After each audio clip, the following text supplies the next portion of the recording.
Hello everyone, मेरा नाम है अंकित मिश्रा और आप देख रहे हैं आज का बहुत ही इम्पोर्टेंट टॉपिक जो कि बीएससी के एग्जामिनेशन में आपको अक्सर देखने को मिलता है। That's a sieve elements. दोस्तों, सीव एलिमेंट्स एक बहुत ही इम्पोर्टेंट टॉपिक होता है जो कि हमें जनरली बीएससी के सिलेबस में देखने को मिलता है और आपको नीट में भी ये काफ़ी मदद कर सकता है। इंटरमीडिएट के भी सिलेबस में आप इसको पढ़ने को आपको यहाँ पे मिलता है। सबसे पहले अगर मैं बात करूँ सीव एलिमेंट्स की, तो सीव एलिमेंट हमारे जो होते हैं वो बेसिकली फ्लोएम के पार्ट्स होते हैं। किसके पार्ट्स होते हैं? फ्लोएम के पार्ट्स होते हैं। तो ये इंपॉर्टेंट इसलिए भी बन जाते हैं क्योंकि इनका जो मेन फंक्शन होता है वो होता है फूड मटेरियल को क्या करना, ट्रांसपोर्ट करना। तो बेसिकली ये हमारे पार्ट होते हैं फ्लोएम के और इस चीज़ को हमें बहुत अच्छी तरह से ध्यान में रखना है। अगर हम लोग बात करें कि फ्लोएम के कौन कौन से पार्ट होते हैं मेन पार्ट के बारे में, तो सीव एलिमेंट होता है, फ्लोएम पैरेन्काइमा होता है, फ्लोएम फाइबर होता है, कंपेनियन सेल्स होती हैं।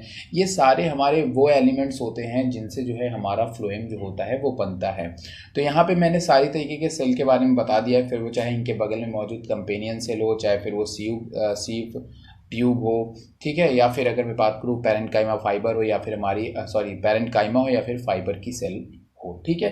तो ये पूरा जो होता है वो स्ट्रक्चर मिलके हमारा क्या बनाता है, फ्लोएम बनाता है, जिसका मेन बेसिस होता है कि फूड को क्या करना, टैकल करना, उसको कहीं से कंडक्ट करना और प्लांट के डिफरेंट पार्ट तक क्या करना, उसको ट्रांसपोर्ट करना। ये बेसिक फंक्शन होता है, ये बेसिक काम होता है हमारे फ्लोएम का जो ये करते हैं। अब अगर हम बात करें सीव एलिमेंट्स की, तो आखिर सीव एलिमेंट्स के जो यूज़फुल है, जो सीव एलिमेंट्स का जो रोल है और जो ये टॉपिक है वो इतना इम्पोर्टेंट क्यों हो जाता है, इस वीडियो में आज हम लोग यही बात करने वाले हैं।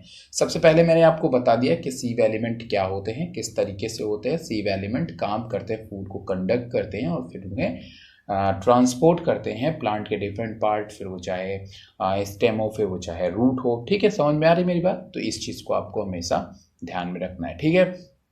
अब यहाँ पे बात आती है आखिर सीव एलिमेंट इतनी इंपॉर्टेंट क्यों है। दोस्तों, सीव एलिमेंट जो यहाँ पे होती है, अगर आप ध्यान दो तो सीव एलिमेंट के यहाँ पे आपको कुछ स्ट्रक्चर्स दिखाई दे रहे हैं। दोस्तों, ये वो जगह होती है जहाँ पे हमारे छोर होता है हमारे सेल का, ठीक है ना। हमारे सीव सेल्स जो होती हैं, वह जो पैरेन्काइमा की जो सेल होती है उनका जो छोर होता है वो होता है बेसिकली, और इसी जगह पे हमारी पाई जाती है सीव प्लेट्स। क्या पाई जाती है? सीव प्लेट्स। अगर मैं सीव की बात करूँ तो इसका मतलब क्या है? छन्नी, ठीक है, जैसे छानने वाली कोई एक चीज़ होती है, तो वहाँ पे एक चलनी बोल सकते हो, ठीक है। तो वहाँ पे क्या होता है, हमारी एक सीव प्लेट्स पाई जाती है जो जिससे कि जो फूड मटेरियल वगैरह होता है वो इस सेल से उस चलनी या फिर उस सीव एलिमेंट से होकर के गुजरता है। तो हमें इसके बारे में पढ़नी है, साथ में हम लोग बात करेंगे कि कंपेनियन सेल भी कैसे काम करता है।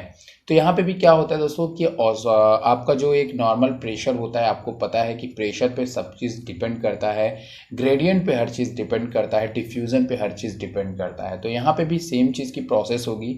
इसके बगल में कंपेनियन सेल होंगे और कंपेनियन सेल जो है वो फूड को ट्रांसपोर्ट करेंगे हमारे सीव एलिमेंट में, और फिर सीव एलिमेंट उन्हें डिफरेंट पार्ट्स के अंदर ट्रांसपोर्ट करने का काम करेंगे।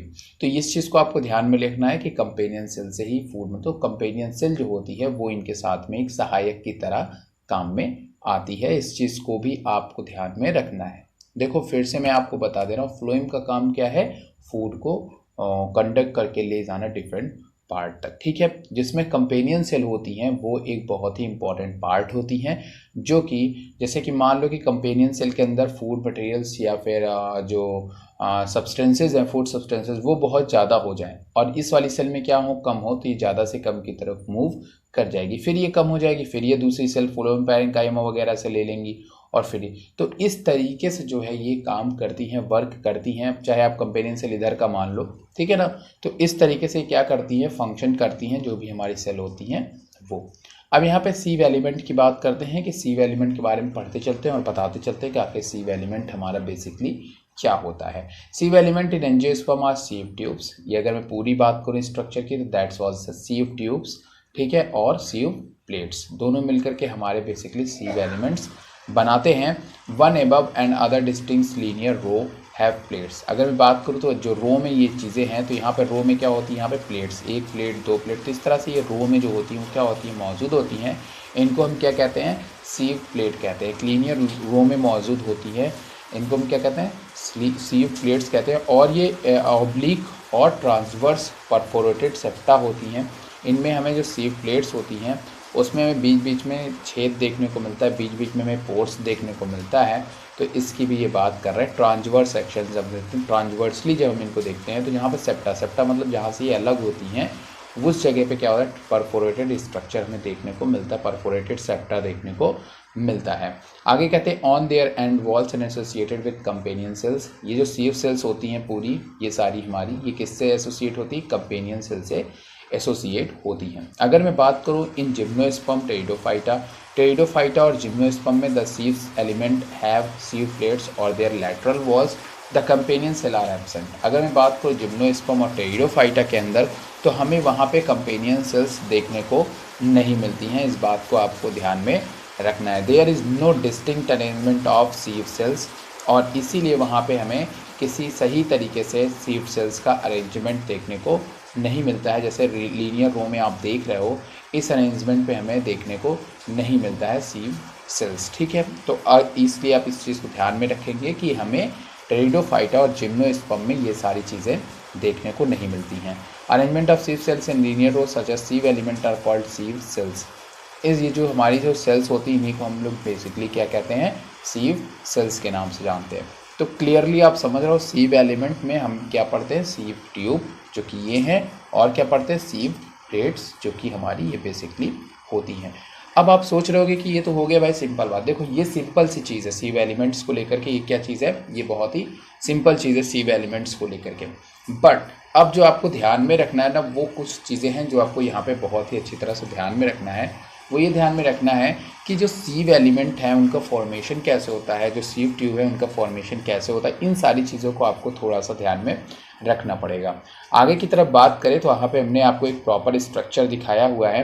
जो प्रॉपर स्ट्रक्चर है वो आपको बताएगा कि आखिर क्या चीज़ है। जैसे कि यहाँ पे देखो, आपको बीच बीच में जहाँ पे भी सेप्टा होती है वहाँ पे क्या दिखाई दे रहा है, पोर्स दिखाई दे रहा है। ठीक है, इसी को हम लोग क्या कहते हैं, सीव प्लेट्स कहते हैं, जहाँ पे हमें ये पोर्स जो होते हैं वो दिखाई देते हैं। अब ये पोर जो होते हैं वो सेल वॉल के डिसोसिएट होने से, सेल वॉल के डिग्रेडेड होने से, ठीक है ना, या सेल वॉल के हटने से जो होते हैं ये पोर्स हमारे बेसिकली क्या होते हैं, बनते हैं। ठीक, इस बात को आपको ध्यान में रखना है। यहाँ की प्लाज्मोडेस्माटा, डेस्मोटिब्यूल्स वगैरह हट जाती हैं जिससे कि ये पोर्स यहाँ पे बन जाते हैं। अभी मैं उसके बारे में बताऊंगा, प्रोसेस के बारे में भी मैं आपको बताऊंगा। तो यहाँ पे क्या बताते हैं कि ये हमें क्या है, सीव ट्यूब है, ये हमारा बेसिकली कंपेनियन सेल का न्यूक्लियस है और ये हमारी कंपेनियन सेल है। ध्यान रखिएगा, सीव ट्यूब में स्टार्टिंग में हमें न्यूक्लियस देखने को मिलती है, लेकिन कुछ टाइम के बाद इसके अंदर से न्यूक्लियस क्या हो जाती है, गायब हो जाती है, डिजनरेट हो जाती है। तो सीव ट्यूब के स्टार्टिंग में न्यूक्लियस देखने को मिलता है, बट आफ्टर ऑल कुछ समय के बाद वो न्यूक्लियस क्या होता है, वहाँ से हट जाता है। तो इस चीज़ को भी आप अक्सर ध्यान में रखेंगे। आगे कहते हैं सीव ट्यूब है थिन सेलुलोज। सीव ट्यूब की अगर मैं बात करूँ तो ये किससे बनी होती है, बहुत ही पतले सेलुलोज से बनी होती हैं, लिविंग होती हैं, filled with highly luminous and viscous content. इनके अंदर काफ़ी ज़्यादा लिक्विड्स वगैरह जो होते हैं वो मौजूद होते हैं। The cytoplasm occur in the form of thin living layer along the inner side of cellulose. Cellulose के अंदर साइटोप्लाज्म भी देखने को हमें मिलता है। The nucleus disappear in mature sieve element. अगर मैं बात किया जैसे कि मेच्योर सीव एलिमेंट्स के अंदर न्यूक्लियस क्या हो जाता है, बिल्कुल भी गायब हो जाता है, डिसअपियर हो जाता है। Most cases at the end of growing season the sieve plate is surrounded by highly refrangible substance। इस चीज़ को बहुत ही अच्छी तरह से अब ध्यान देंगे आप। कभी कभी क्या होता है, ग्रोविंग सीजन में जब प्लांट हमारा काफ़ी ग्रो करता है, सीव एलिमेंट जब ग्रो करता है, तो उस समय क्या होता है कि मतलब जिस समय प्लांट काफ़ी ग्रो करता है या फिर ऐसी कंडीशन होती है जो कि प्लांट के लिए उतनी फेवरेबल नहीं होती है, या फिर आप ऑटम सीजन की अगर मैं बात करूं तो उस सीजन के अंतर्गत क्या होता है कि यही जो सीव एलिमेंट होता है यहाँ पे कैलोज का फॉर्मेशन होना शुरू हो जाता है। जो कैलोज का फॉर्मेशन होता है, कैलोज क्या होता है, वो बेसिकली पॉलीसेकेराइड होता है, ये एक तरह का कार्बोहाइड्रेट होता है। इसका जो होता है वो यहाँ पे जमाव जो होता है इन सीव एलिमेंट्स पे शुरू हो जाता है, जिससे कि ये जो पोर्स होते हैं वो क्या हो जाते हैं, बंद हो जाते हैं। अब आपको पता है कि यहीं से फूड हमारा होकर के जाना है, अगर पोर्स बंद हो जाएंगे तो फूड हमारा यहाँ से होकर के नहीं जा पाता है, जिससे कि पूरा एरिया क्या हो जाता है, ब्लॉकेज हो जाता है, और ऊपर का एरिया या फिर नीचे का एरिया जहाँ पे फूड जाना होता है वो पूरा एरिया जो होता है वो क्या हो जाता है, पूरी तरीके से ब्लॉक हो जाता है, जिससे जो प्लांट है, प्लांट के अदर पार्ट्स पे क्या होता है, प्रभाव पड़ता है, और प्लांट्स के डिफरेंट पार्ट जो होते हैं वो ब्रेक होने शुरू हो जाते हैं या फिर टूटने शुरू हो जाते हैं, क्योंकि ये पूरी छेद क्या हो जाते हैं, ब्लॉक हो जाते हैं। लेकिन जैसे ही फिर से वाटर सब्सटेंसेज या फिर अदर सब्सटेंसेज आते हैं और इसको थोड़ा सा डाइल्यूट करते हैं, या फिर मौसम फेवरेबल हो जाता है कि ये पोर्स दोबारा बन जाएं, तो ये पोर्स हमारे क्या होते हैं, दोबारा कुछ टाइम के बाद सही हो जाते हैं, बन जाते हैं, जिससे कि जो हमारा फूड मटेरियल यहाँ से पास नहीं हो पा रहा था वो फिर से यहाँ से पास होना शुरू कर देता है। तो आप इस बात को ध्यान में रखेंगे कि कुछ टाइम में क्या होता है कि मतलब कुछ ऐसे टाइम होते हैं, कुछ ऐसे सीजन होते हैं जिसमें कि प्लांट के अंदर हमें callose is what, callose is polysaccharide या फिर कार्बोहाइड्रेट होता है, जिससे कि जो हमारा ये ब्लॉक हो जाता है, जो पोर्स होता है वो पूरी तरह से क्या हो जाता है, ब्लॉक हो जाता है। अब पूरी तरह से ब्लॉक होने का एक चीज़ और मतलब होता है कि यहाँ से सेल वॉल, जब यहाँ पे कैलोज का जमावड़ा इकट्ठा होता है तो सेल वॉल आनी आपस में शुरू हो जाती हैं, डेस्मोटिब्यूल बनने शुरू हो जाते हैं, जिससे कि पोर्स पूरी तरह से बंद हो जाते हैं। फिर लेकिन कुछ सीजन के बाद या कुछ सीजन में के बाद जब ये सीजन ख़त्म होता है तो फिर उसके बाद क्या होता है, यहाँ पे दोबारा से ये पोर्स हमारे ओपन हो जाते हैं और फूड जो है वो pores is open once again और फूड फिर से ट्रांसपोर्ट होनी शुरू हो जाती है। तो ये होता है दोस्तों सीव ट्यूब्स, जिसके बारे में मैंने आपसे बात किया। और सीव ट्यूब्स की इम्पॉर्टेंट है क्योंकि आपको पता है कि अगर जैसे कि आपके जो डाइजेस्टिव सिस्टम होता है वहाँ पे अगर आप देखो तो स्टमक के ऊपर जहाँ इसोफेगस का एंड होता है वहाँ पे क्या होता है, हमें देखने को मिलता है स्पिंचर। क्यों स्पिंचर लगा होता है? क्योंकि ताकि प्रॉपर फूड झटके में फूड ना जाने पाए, एक प्रॉपर वे से आराम से फूड जाए, स्लोली जाए। उसी तरीके से ये भी होता है कि पूरी तरीके से ना जाए, क्योंकि ये जो वॉल होती है यहाँ की वो बहुत ही ज़्यादा पतली होती हैं और अगर बहुत ही इकट्ठे तरीके से फूड अगर अंदर आया तो उन वॉल पे क्या हो जाएगा, इफेक्ट बढ़ेगा, प्रेशर बढ़ेगा, जिससे कि उनके फटने के चांसेस आएंगे। इसीलिए ये चीज़ें काफ़ी ज़्यादा मदद करती हैं सीव, जो हमारी सीव प्लेट्स होती हैं वो। तो अब आगे बात करते हैं कि आखिर ये सीव प्लेट्स होता है इसका फॉर्मेशन कैसे होता है, इन सब चीज़ों के बारे में बात करते हैं। तो बहुत ही इंपॉर्टेंट चीज़ बात कर रहा हूँ। अब ये चीज़ जो है अभी तक की जो मैं चीज़ बता रहा था वो आपको काफ़ी किताबों में देखने को मिलती हैं, लेकिन अब जो मैं चीज़ बताने वाला हूँ वो काफ़ी कम किताबों में आपको देखने को मिलती हैं। सबसे पहले अगर मैं बात करूँ तो यहाँ पे अगर आप देखिए तो मान लीजिए कि ये हमारी कोई एक सेल है, ठीक है ना, जहाँ से हमारा फूड क्या हो रहा है, ट्रांसपोर्ट हो रहा है, ठीक है। अब यहाँ से क्या हुआ कि ये जो शुगर वगैरह का फॉर्मेशन हुआ है वो किस में आ गई, कंपेनियन सेल में आ गई। कंपेनियन सेल के अंदर कॉन्सेंट्रेशन बढ़ गया उन फूड मटेरियल्स का, तो वो किस में ट्रांसफ़र कर दी गई, वो ट्रांसफ़र कर दी गई हमारे सीव ट्यूब की सेल में, जहाँ से फूड दोबारा हमारा ट्रांसपोर्ट हो रहा है और अलग अलग पार्ट्स में प्लांट के हमारे पहुँच रहा है। अगर मैं बात करूँ तो यहाँ पे मैंने कुछ शॉर्ट टर्म यूज़ किए, जैसे ट्रिपल पी है, PPP है। तो PPP का मतलब यहाँ पे है फ्लोएम पैरेन्काइमा सेल। तो यहाँ पे यही चीज़ ये बता रहे हैं कि क्या हो रहा है कि यहाँ से देखिए कंपेनियन सेल से किस में आ रहा है, फूड हमारे सीव ट्यूब में आ रहा है। जैसा कि मैंने अभी आपको बताया है कि मान लो लीफ बनाती हैं, लीफ की सेल्स फूड बनाती हैं, तो फूड किसको देंगी, कंपेनियन सेल को देंगी, और फिर कंपेनियन सेल उस फूड को किसको देगा, फ्लोएम को देगा कि जाओ भाई आप डिफरेंट पार्ट्स में फैलाओ।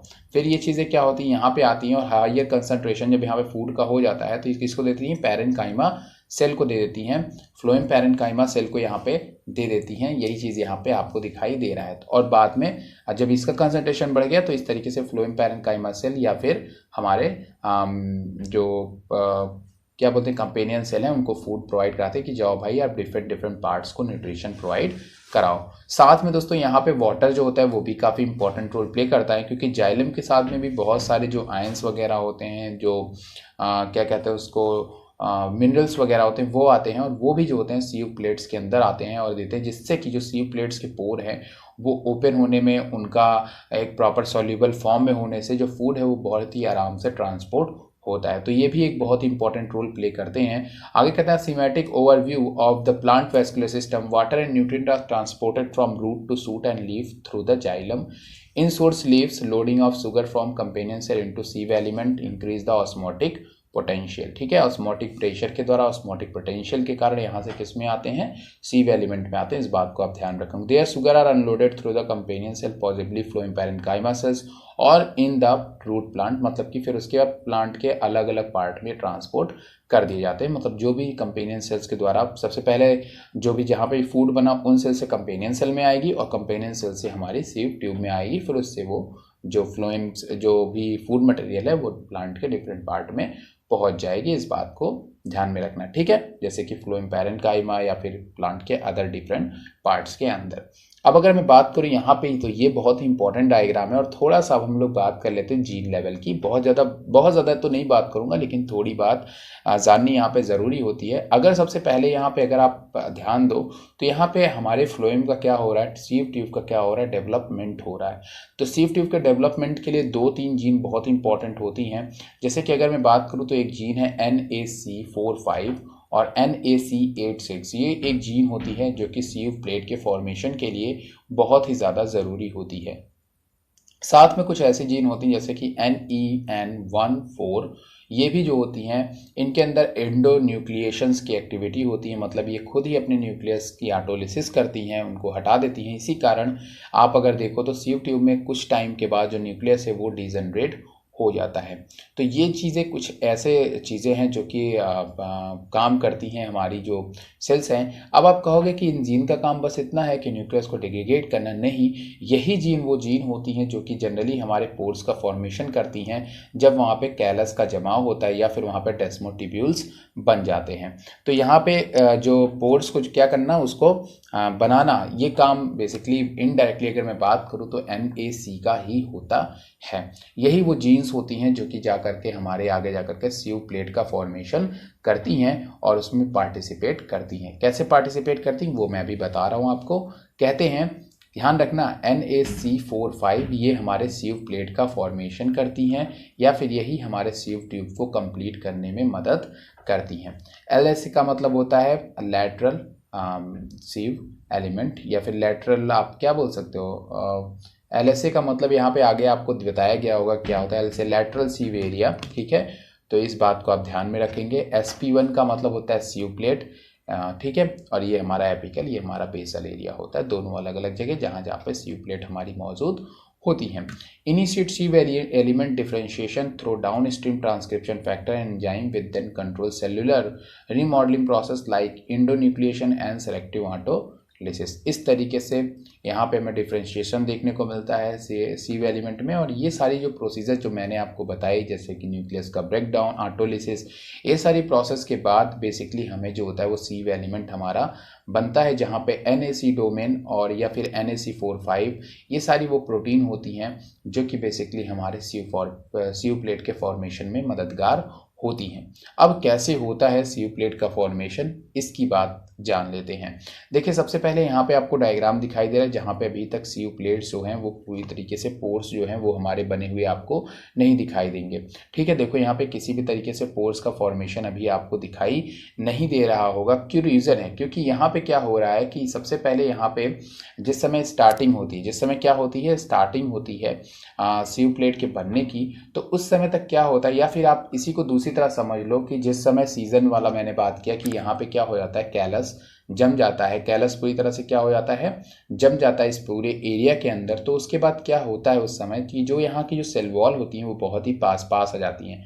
अगर मैं आपको बता रहा हूँ ना कि जैसे ये दो सेल नहीं, इसको आप ध्यान है, तो यहाँ की जो सेल वॉल है, जो पोर्स की जो सेल वॉल है वो क्या हो जाती है, पास पास। अरे जस्ट मैं अगर आपको एक एग्जाम्पल के तौर पर ले लूँ तो आप समझो पहले, जैसे कि मान लो ये सेल वॉल थी, पोर बनने का मतलब सेल वॉल का क्या होना, बीच बीच से ब्रेक होना, ठीक है। पोर बनने का मतलब सेल वॉल का बीच बीच से क्या होना, ब्रेक होना। तो यही जो पहले सेल वॉल जो बीच बीच से हटी हुई थी वो क्या हो जाती है, पास पास आ जाती है, क्योंकि वहाँ पे कैलस का फॉर्मेशन हो जाता है, कैलोस का फॉर्मेशन हो जाता है, और इसी कैलोस के कारण वहाँ पे डेस्मोटिब्यूल बनने शुरू हो जाते हैं, प्लाज्मोडेस्मेटा बननी शुरू हो जाती है, और इस तरीके से पूरा जो सेल वॉल है वो आपस में पास पास आते हैं, जिससे कि जो पोर्स हैं वो क्या हो जाते हैं, बंद हो जाते हैं। और यहाँ पे हमें कैलस का डिसोसिएशन देखने को मिलता है, मतलब डिपोजिशन, सॉरी, कैलस का यहाँ पे हमें कैलोस का हमें डिपोजिशन यहाँ पे देखने को मिलता है। फिर अगर यहाँ पे देखो तो धीरे धीरे क्या हो रहा होता है, धीरे धीरे जो ER डेस्मोटिब्यूल होता है जो कि प्लाज्मोडेस्मेटा का पार्ट होता है, वो भी धीरे धीरे क्या होता है कि अब यहाँ से धीरे धीरे डिग्रीगेट होना शुरू होता है जब इसका सीजन खत्म हो जाता है, और फिर से सीव प्लेट्स का फॉर्मेशन होना शुरू होता है। मतलब वो जो पोर्स होते हैं उनका फॉर्मेशन होना शुरू होता है। तो जो ER होता है, जो हमारा डेस्मोटिब्यूल होता है, एंडोप्लाज्मिक रेटिकुलम डेस्मोटिब्यूल होते हैं, वो बेसिकली यहाँ से डिग्रीगेट होने शुरू होते हैं, और कैलस का जो डिपोजिशन होता है वो भी धीरे धीरे कम होना शुरू होता है। और आगे जाकर के जो कैलस का डिपोजिशन है वो तो थोड़ा सा रहता है,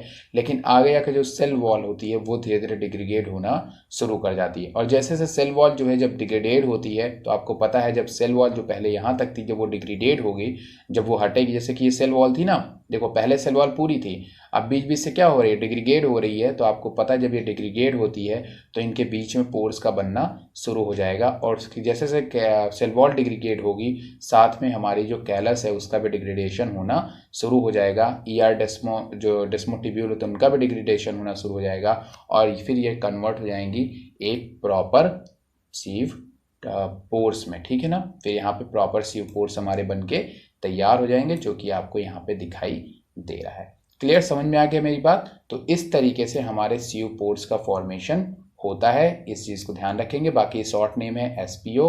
तो इस चीज़ को फिर से मैं आपको एक्सप्लेन कर दे रहा हूँ। शुरुआत में जब हमारी सीव सेल्स बनती हैं उनके अंदर न्यूक्लियस होता है, लेकिन उनके अंदर जो सीव पोर्स होते हैं वो देखने को नहीं मिलते हैं। वो कैसे बनते हैं इसकी ये बात कर रहे हैं। मैंने कहा नहीं सारे जीन इंपॉर्टेंट, तो यहाँ पे एनएसी जीन अपना काम करना शुरू करता है और सीव पोर्स का फॉर्मेशन करता है या फिर सीव ट्यूब का फॉर्मेशन करता है। वो फॉर्मेशन सीव ट्यूब का फॉर्मेशन कंप्लीट कैसे होगा, जब उसमें सीव प्लेट्स वगैरह प्रॉपर डेवलप कर जाएंगी। उसको डेवलप करने के लिए सबसे पहले क्या करना होता है कि यहाँ पे जो प्लाज्मोडेस्माटा मौजूद होती है, और तो यहाँ पे क्या होता है, प्लाज्मोडेस्माटा मौजूद होती है, जिसके कारण ये सीव की जो सेल्स होती हैं, यहाँ पे जो सीव प्लेट्स की जो सेल होती है वो आपस में जुड़ी हुई होती हैं, ठीक है। और वहाँ पे हमें कैलोस का डिपोजिशन भी देखने को मिलता है। साथ में वहाँ पे हमें ER मतलब कि इंडोप्लाज्मिक रेटिकुलम डेस्मोटिब्यूल्स भी देखने को मिलते हैं, जो कि हमारे प्लाज्मोडेस्माटा के ही पार्ट होते हैं।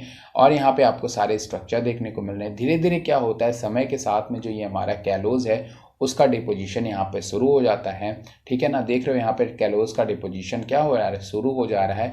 लेकिन आफ्टर सम टाइम जैसे जैसे वहाँ पे NAC जीन आती है, कौन सी जीन आती है, NAC जीन आती है, फिर उसके बाद क्या होता है कि ट्रांसक्रिप्शन स्टार्ट होता है। ट्रांसक्रिप्शन स्टार्ट होते ही न्यूक्लियस का डिग्रेडेशन स्टार्ट हो जाता है, और उसके बाद जो कैलोस है उसका डिपोजिशन जो हुआ रहता है वो धीरे धीरे डिग्रेडेड होना शुरू हो जाता है। और जैसे जैसे कैलोस डिग्रेडेड होता है साथ में ER का भी ब्रेक डाउन होता है, और उसके बाद फंक्शनल सीव पोर्स बन करके तैयार हो जाते हैं, क्योंकि वहाँ से कैलोस वगैरह हट जाती है, जिससे जो पोर्स हैं वो क्या हो जाते हैं, रीओपन हो जाते हैं। और इस तरीके से हमारे सीव पोर्स का फॉर्मेशन होता है। दोस्तों ये था हमारा सीव ट्यूब और सीव पोर्स जो कैसे बनते हैं। देखिए दोस्तों क्या बात है, मैं आपको फिर से बता दे रहा हूँ कि थोड़ा सा मुश्किल है। अगर आप इसको अच्छे से पढ़ेंगे, 2-3 दफ़े पढ़ेंगे तो आपको समझ में आएगा। आप एक काम करिएगा, शुरुआत वाली जो चीज़ें हैं उसको थोड़े अच्छी तरीके से पढ़िएगा। बेसिक कॉन्सेप्ट को दिमाग में बनाएंगे कि पोर्स बनाना है हमें। पोर्स जो होते हैं वो नई सेल्स में भी नहीं बन मिले होते हैं, और जब उसमें कैलस का जमावाड़ा हो जाता है, जब कैलस जमा हो जाता है पुरानी सेल के अंदर, फिर भी वहाँ पे हमें जो सेल वॉल होती हैं वो मिल जाती हैं, और फिर भी वहाँ पे हमें फंक्शन की ज़रूरत पड़ती है। तो इस बात को आप ध्यान में रखना है। कैलस का जब जमावड़ा हो जाएगा, फिर भी उस वक्त जब कैलोस वहाँ पे जमा हो जाएगा, फिर भी उस समय हमें पोर्स को दोबारा से रीओपन करना है। लेकिन तब रीओपन कैसे होगा, जब वहाँ पे बहुत सारे ऐसे फैक्टर्स आएंगे कि जो कि फूड को प्रॉपर तरीके से ट्रांसपोर्ट करने में मदद करेंगे, या फिर जब कंसंट्रेशन जो है इनका थोड़ा सा घटेगा, ठीक है ना, फूड का। तो इसलिए जो है दोस्तों, जो मेच्योर सेल होती है उसके अंदर कैलोस डिपॉजिट हो जाता है, जिससे ये ब्लॉक हो जाते हैं। लेकिन नई सेल जो बनती हैं उनके अंदर बेसिकली हमें क्या होता है, इस तरीके से फॉर्मेशन देखने को मिलता है। और ये फॉर्मेशन करने का काम बेसिकली ये 2 जीन जो प्रोटीन आप देख रहे हो ये बहुत इंपॉर्टेंट रोल प्ले करती हैं, क्योंकि ये वो जीन होती हैं जो कि आगे जा करके सीव प्लेट्स का फॉर्मेशन करती हैं। आशा दोस्तों आपको ये वीडियो पसंद आया होगा सीव ट्यूब का। अगर आपको ये वीडियो पसंद है इसको लाइक करिएगा, शेयर करिएगा और सब्सक्राइब करिएगा। ग्रेजुएशन के ऐसे ही वीडियो मैं और लेकर के आता रहूँगा दोस्तों। इस तरह के वीडियो आपको बहुत ही कम देखने को मिलते हैं, तो अगर आप ग्रेजुएशन के बहुत सारे वीडियोज़ देखना चाहते हैं तो आप देख लीजिएगा। साथ में आपको चैनल में प्लांट पैथोलॉजी के भी वीडियोज़ मिलेंगे, और साथ में मैं कोशिश करूँगा कि सारे टिश्यू के वीडियोज़ आपको बना करके दूँ। आशा है आपको वीडियो पसंद है, पसंद लाइक करिएगा, शेयर करिएगा, सब्सक्राइब करिएगा। Thank you very much.